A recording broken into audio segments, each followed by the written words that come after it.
Bisakah luka yang teramat dalam ini nanti akan sembuh? Bisakah kekecewaan, bahkan keputusasaan yang mengiris-iris hati berpuluh-puluh juta saudara kita ini pada akhirnya nanti akan kikis? Adakah kemungkinan kita akan bisa merangkak naik ke bumi dari jurang yang teramat curam dan dalam? Akankah api akan berkobar-kobar lagi? Apakah asap akan membubung lagi dan memenuhi angkasa tanah air? Akankah kita semua akan bertabrakan lagi satu sama lain, jarah menjarah satu sama lain dengan pengorbanan yang tidak akan terkirakan? Adakah kemungkinan kita tahu apa yang sebenarnya sedang kita jalani? Bersediakah kita sebenarnya untuk tahu persis apa yang sesungguhnya kita cari? Cakrawala yang manakah yang menjadi tujuan sebenarnya dari langkah-langkah kita? Pernahkah kita bertanya bagaimana cara melangkah yang benar? Pernahkah kita mencoba menyesali hal-hal yang barangkali memang perlu disesali dari perilaku-perilaku kita yang kemarin? Bisakah kita menumbuhkan kerendah hatian di balik kebanggaan-kebanggaan? Masih tersediakah ruang di dalam dada kita dan akal kepala kita untuk sesekali berkata kepada diri sendiri bahwa yang bersalah bukan hanya mereka, bahwa yang melakukan dosa bukan hanya ia, tetapi juga kita? Masih tersediakah peluang di dalam kerendahan hati kita untuk mencari apapun saja yang kira-kira kita perlukan, meskipun barangkali menyakitkan diri kita sendiri? Mencari hal-hal yang kita benar-benar butuhkan agar supaya sakit kita ini benar-benar sembuh total. Sekurang-kurangnya dengan perasaan santai kepada diri sendiri, untuk menyadari dengan sportif bahwa yang mesti disembuhkan itu nomor satu bukan yang di luar diri kita, tetapi di dalam diri kita. Yang kita perlu utama lakukan adalah penyembuhan diri, yang kita yakini bahwa harus betul-betul disembuhkan justru adalah segala sesuatu yang berlaku di dalam hati dan akal pikiran kita. Saya ingin mengajak engkau semua memasuki dunia ilir-ilir. Ler, ilir,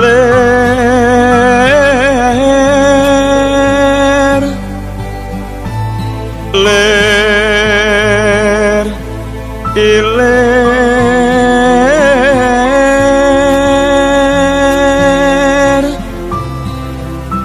tandure wosumilir, ta ijo royo-royo,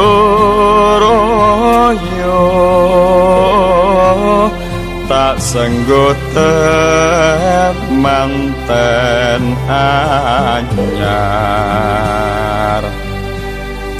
Kanjeng Sunan Ampel seakan-akan baru hari ini bertutur kepada kita, tentang segala sesuatu yang kita mengalaminya sendiri, namun tidak kunjung sanggup kita mengerti. Sejak 5 abad silam syair itu ia telah lantunkan, dan tidak ada jaminan bahwa sekarang kita sudah faham.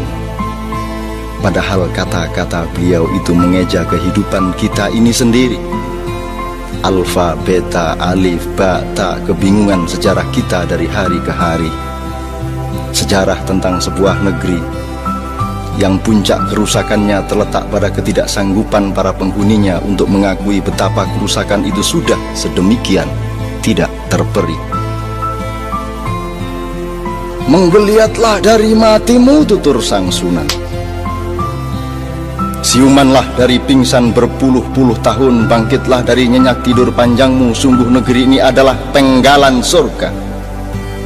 Surga seakan-akan pernah bocor dan mencipratkan kekayaan dan keindahannya, dan cipratan keindahannya itu bernama Indonesia Raya. Kau bisa tanam benih kesejahteraan apa saja di atas kesuburan tanahnya yang tidak terkirakan. Tidak mungkin kau temukan makhluk Tuhanmu kelaparan di tengah hijau bumi kepulauan yang bergandeng-gandeng mesra ini. Bahkan bisa engkau selenggarakan dan rayakan pengantin-pengantin pembangunan lebih dari yang bisa dicapai oleh negeri-negeri lain yang manapun. Tapi kita memang telah tidak mensyukuri rahmat sepenggal surga ini. Kita telah memboroskan anugerah Tuhan ini melalui cocok tanam ketidakadilan dan panen-panen keragusan. Cah angon, cah angon,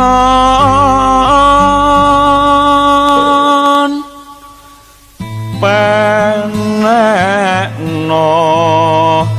blimbing kuwe lunyu nyupenekno kanggo mbasuh dodot ira. Kanjeng Sunan tidak memilih figur, misalnya Pak Jenderal, Pak Jenderal.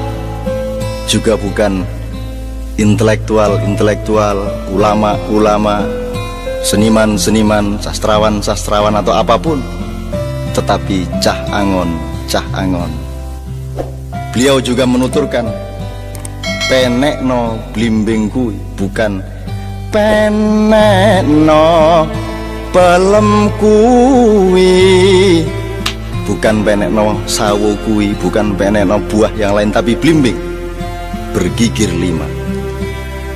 Terserah apa tafsirmu mengenai 5. Yang jelas harus ada yang memanjat pohon yang licin itu, lunyu-lunyu penekno, agar blimbing bisa kita capai bersama-sama. Dan yang harus memanjat adalah bocah Angon, anak gembala. Tentu saja ia boleh seorang doktor, boleh seorang seniman, boleh seorang kiai, boleh seorang jenderal atau siapapun. Namun ia harus memiliki daya angon, daya menggembalakan, kesanggupan untuk ngemong semua pihak, karakter untuk merangkul dan memesrai siapa saja, sesama saudara sebangsa, determinasi yang menciptakan garis resultan kedamaian bersama, pemancar kasih sayang yang dibutuhkan dan diterima oleh semua warna, semua golongan, semua kecenderungan. Bocah Angon adalah seorang pemimpin nasional, bukan tokoh golongan atau pemuka suatu gerombolan. Selicin apapun pohon-pohon tinggi reformasi ini, sang bocah Angon harus memanjatnya, harus dipanjat sampai selamat memperoleh buahnya, bukan ditebang, dirobohkan atau diperebutkan. Dan air saripati blimbing 5 gigir itu diperlukan oleh bangsa ini untuk mencuci pakaian nasionalnya. Pakaian adalah akhlak, pakaian adalah sesuatu yang menjadikan manusia, bukan binatang. Kalau engkau tidak percaya, berdirilah engkau di depan pasar dan copotlah pakaianmu, maka engkau kehilangan segala macam harkatmu sebagai manusia. Pakaianlah yang membuat manusia bernama manusia. Pakaian adalah pegangan nilai, landasan moral, dan sistem nilai. Sistem nilai itulah yang harus kita cuci dengan pedoman 5.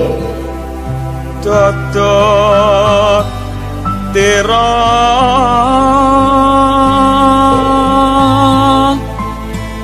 dodot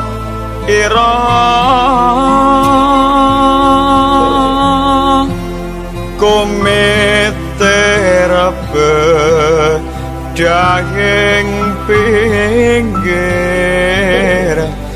tondo mono jlumetana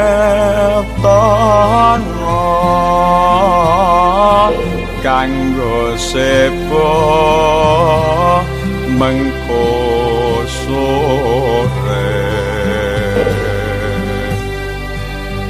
mumpung padang rembulane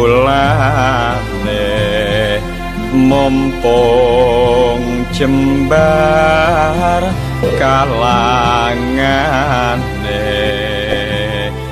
ya sora sora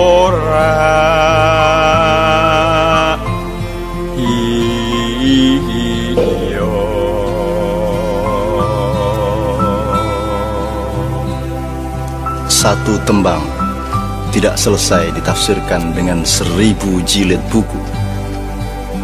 Satu lantunan syair tidak selesai ditafsirkan dengan waktu 1000 bulan dan 1000 orang melakukannya. Aku ingin mengajakmu untuk berkeliling, untuk memandang warna-warni yang bermacam-macam dengan membiarkan mereka dengan warnanya masing-masing, agar kita mengerti dengan hati dan ketulusan kita apa muatan kalbu mereka mengenai ilir-ilir, mengenai ijo royo-royo, mengenai temanten anyar, mengenai bocah angon dan blimbing, mengenai mbasuh dodotiro, mengenai gumitir bedahing pinggir, yang akan kita bicarakan tentu saja kapan saja bersama-sama. Tapi aku ingin mengajakmu untuk mendengarkan siapa saja di antara saudara-saudara kita tanpa perlu kita larang-larang untuk menjadi ini atau untuk menjadi itu. Asalkan kita bersepakat bahwa bersama-sama mereka semua kita akan menyumbangkan yang terbaik bagi semuanya, bukan hanya bagi ini atau itu, bukan hanya bagi yang di sini atau yang di sana.